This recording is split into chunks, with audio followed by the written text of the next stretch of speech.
En parlant d'Afrique, on ne peut malheureusement pas s'empêcher de poser quelques questions brûlantes. Je pense que si on est juste, on est correct. Il faut se poser des vraies questions. L'oppression du blanc était-elle beaucoup plus noire, obscure, que l'oppression que l'homme noir subit de son frère? Est-ce plus justifié de dire que voilà, quand je suis en Europe et qu'on m'arrête dans un supermarché, on me pose des questions, monsieur, montrez votre sac, monsieur, bougez à gauche, qu'est-ce qu'il y a à l'intérieur du sac et tout le bazar. Voilà, on se sent offensé, n'est-ce pas? On se pose des questions, pourquoi vous me traitez comme ça? Machin histoire, c'est certainement... le traitement, c'est à cause du racisme. Quand tu entres dans une boutique de luxe et il y a quelqu'un qui vous suit derrière, c'est gênant. Et si la personne est de race différente, on dit quoi? C'est raciste. On pense que je veux voler. Mais comment réagit-on quand nous sommes oppressés par des noirs comme nous? Quand évidemment vous dites quelque chose de brûlant et que vous faites arrêter par les membres du gouvernement qui sont censés vous protéger vos droits au moins, vos droits les plus élémentaires tels que les droits d'expression. Comment fait-on? Qu'est-ce que nous disons en Afrique quand un général a été envoyé par quelqu'un d'influent pour nous arrêter? Peut-être que la personne influente est peut-être un Libanais ou un Pakistanais qui connaît le général, qui évidemment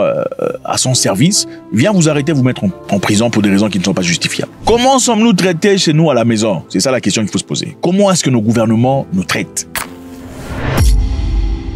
quand vous allez à l'encontre de leurs désirs, qui ne sont pas nécessairement justifiés de manière constitutionnelle? Comment est-ce que votre gouvernement vous traite quand vous posez des vraies questions? On vous tabasse, on vous jette en prison, on vous piétine. Mais est-ce que vous dites au racisme? Comment on justifie cela? Apparemment, c'est très raciste quand c'est un officier blanc qui vous pose des questions sur vos papiers et tout le bazar. Mais ce n'est pas très raciste quand c'est un militaire ou un gendarme noir qui vous tabasse au nom du gouvernement ou au nom de rien du tout. On essaie de justifier ça, je sais pas psychologiquement comment c'est plus acceptable. La question ici, c'est l'Afrique est-elle vraiment prête à la démocratie et à la liberté? Les Africains s'aiment-ils vraiment? Parce que c'est vrai, quand il faut s'opposer à l'homme blanc, on est là, au racisme, Black Lives Matter. Mais comment on vous traite chez vous à la maison? Est-ce que vous pouvez ouvrir votre bouche pour critiquer ce qui se passe comme travail du gouvernement? Pouvez-vous poser des vraies questions à votre gouvernement? Disons, qu'est-ce que vous avez fait de l'argent qui a été dépensé? Je pense que ce sont des questions très importantes que généralement en Afrique, on évite. Au Togo, nous sommes au Togo.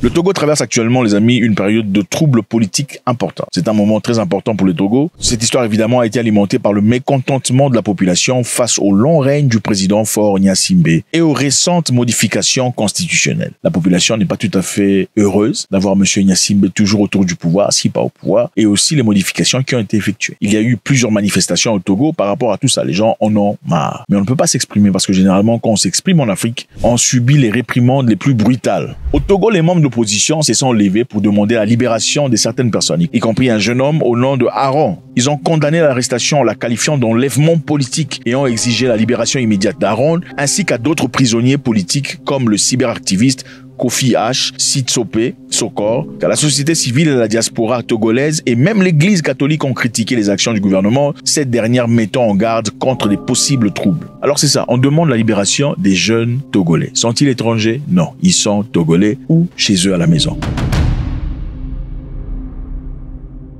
On a demandé la libération d'Aaron. Aaron, de son vrai nom Tchala Essoé Narcisse, est un jeune rappeur et entrepreneur togolais connu pour son travail effréné. C'est un jeune homme, un artiste apparemment qui sort des choses absolument fortes, qui aurait été arrêté, brutalisé, tabassé, et on en saura la suite tout de suite. Aaron aurait été arrêté le 26 mai à Lomé. Et apparemment, d'après la loi, sur place, on ne peut pas arrêter quelqu'un à partir de 18h jusqu'à 6h du matin. C'est interdit. Et par-dessus le marché, il n'y avait pas de mandat officiel d'amener. C'est-à-dire, on ne pouvait pas le prendre parce que c'était illégal. Mais le monsieur a été pris de force. Aaron aurait été torturé et brièvement interné dans un établissement psychiatrique. Le gouvernement a prétendu qu'il souffrait des démences, une réaffirmation que sa famille et ses sympathisants ont rejetée. Donc le jeune Aaron se retrouvait dans un hôpital psychiatrique où apparemment il aurait fait une vidéo disant « Je suis désolé au gouvernement togolais, je suis ici dans les institutions, le traitement se passe bien, voilà, ça va aller, je vais sortir. » Mais on parle ici d'un jeune homme très fort qui se bat pour le droit du pays. C'est un jeune homme qui pose des questions qui dérangent, mais qui soudainement est devenu fou. Il est dans un centre psychiatrique et est en train de s'excuser par rapport aux choses qu'il avait dit après avoir été arrêté. Son arrestation fait une suite d'une série de publications de vidéos sur les réseaux sociaux dans lesquelles il critiquait le gouvernement du président Faure Gnassingbé, abordant des questions telles que le chômage des jeunes, la corruption et le manque d'infrastructures. Aaron a notamment remis en question l'utilisation de 150 milliards de francs CFA, à peu près 2,5 milliards de dollars, et a interpellé la mobilisation satirique. Donc le jeune a posé une question, où est l'argent? Vous avez demandé l'argent de prêt. Le pays est endetté, à peu près 2,5 milliards. C'est beaucoup d'argent. Mais où est l'argent? Ce sont les questions qu'il a posées. Généralement, les pays africains ont tendance à demander de l'argent, demander si pas des dons, des prêts venant des institutions étrangères. En effet, si par exemple un pays a besoin de construire des infrastructures, les routes, les écoles, on peut demander de l'argent à des institutions étrangères telles que la World Bank, l'AMF, Bank of Exim, ça dépend. L'argent était pourquoi? Alors, on va essayer de voir ici si Aaron avait raison de poser ces questions ou pas. Est-ce que ça le regardait ou pas? Ok, pourquoi on a demandé de l'argent? Il demande où est l'argent. On ne voit pas l'argent, ok? Notamment au milieu rural. On a fait une demande de prêt pour élargir l'accès au courant à ceux qui sont dans des endroits ruraux. C'était pour la santé et l'éducation, donc la construction et la réhabilitation des écoles et des centres de santé. Ce sont des raisons légitimes pour demander un prêt. Et les revenus des agriculteurs. Donc on a besoin d'argent pour stimuler leur travail, pousser ces agriculteurs à produire un peu plus. Est-ce que c'était fait? On dit que non.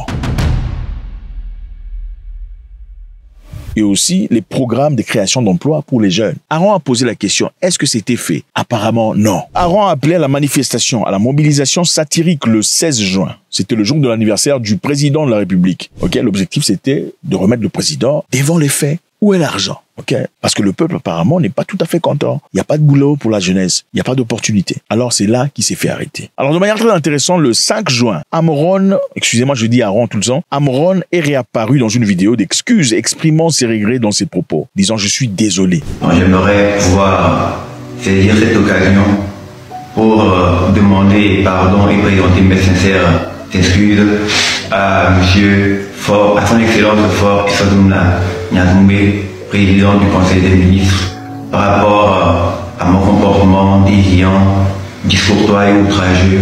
Moi, avant qu'il dise je suis désolé, tout ça, sa maman qui, après avoir vu la vidéo, conteste disant ce n'est absolument pas vrai. Suivez. Et je prends conscience de la gravité de mes propos et de mes travers. C'est une pression qu'on a mise sur mon fils pour qu'il puisse parler. À le voir, c'est comme il est en train de lire le message qu'on a écrit de lire.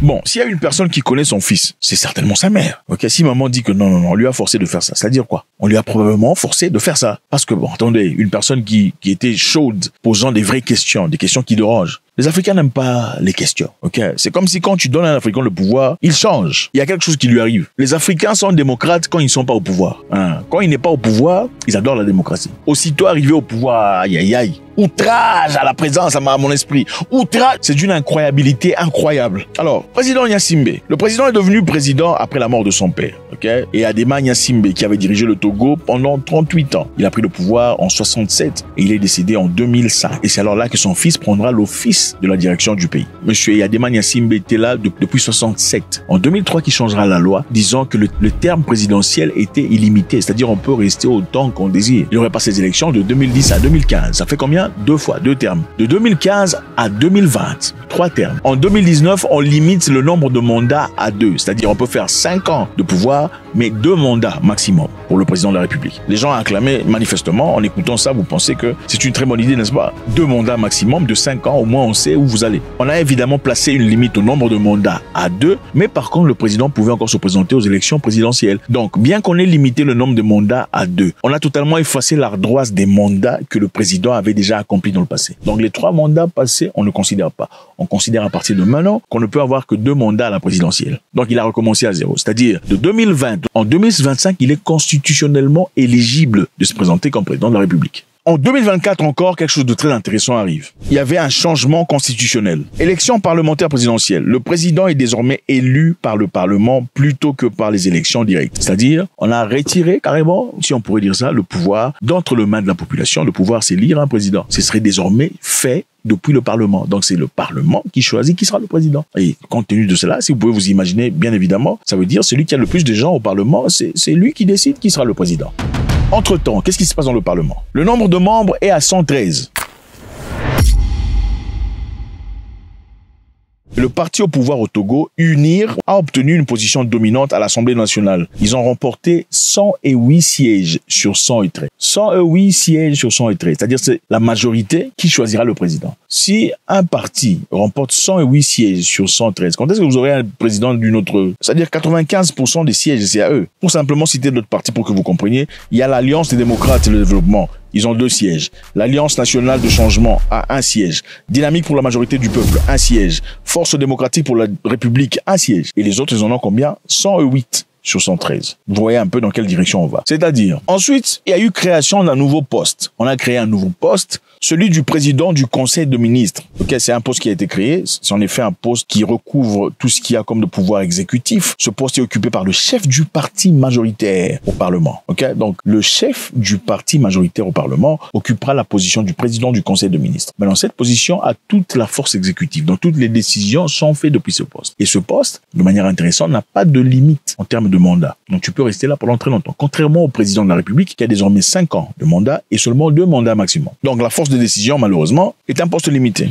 Et comme vous le pensez évidemment, le président Faure Gnassingbé assumera le nouveau rôle du président du Conseil de ministres, consolidant ainsi le pouvoir. C'est-à-dire, on va se poser la question ici. Est-ce qu'on aurait créé ce poste peut-être pour créer un poste? Parce que les gens se plaignent disant le président, il veut rester président à vie. Pour pas dire que le président est président à vie, on va créer un poste qui requiert tout ce qu'il y a comme force exécutive, c'est-à-dire assume tous les rôles, à toute la position, le pouvoir. On va le donner à une personne. Ça sera un poste qui n'aura pas de limite en termes de mandat. Pour éviter que vous fassiez beaucoup trop de bruit ou que ce soit beaucoup trop évident, le président sera quelqu'un d'autre qui sera choisi par le parti parlementaire majoritaire, mais le président du Conseil du ministre sera évidemment la personne qui était là autrefois. Pensez-vous qu'on a créé cette histoire, ok, du président du Conseil de ministres dans le seul objectif de garder le président en pouvoir pendant beaucoup plus longtemps? Faites-moi savoir ce que vous en pensez. Je pense que c'est avec beaucoup de plaisir. Mais le déplaisir, c'est voir que l'Africain est le plus grand oppresseur de l'Africain. Ça, c'est manifestement évident. Si vous regardez dans l'histoire, très souvent, on vous parle du fait que les Africains eurent à vendre d'autres Africains en esclavage. Je sais qu'il y a des gens ici, des panafricanistes, qui disent ça. Ah non, ce n'est pas vrai. Mais ça, c'est sentimental et émotionnel. Ça a été répertorié par beaucoup de personnes. Il y a un livre excellent du docteur ghanéen, docteur Akosua Perbi, très intéressant, qui détaille beaucoup de choses sur comment les Africains eux-mêmes étaient impliqués dans la vente de leurs frères en esclavage et comment certaines tribus ont aidé les Blancs à attaquer d'autres tribus en Afrique centrale pour récupérer ces tribus rivales et les envoyer chez les Blancs pour aller travailler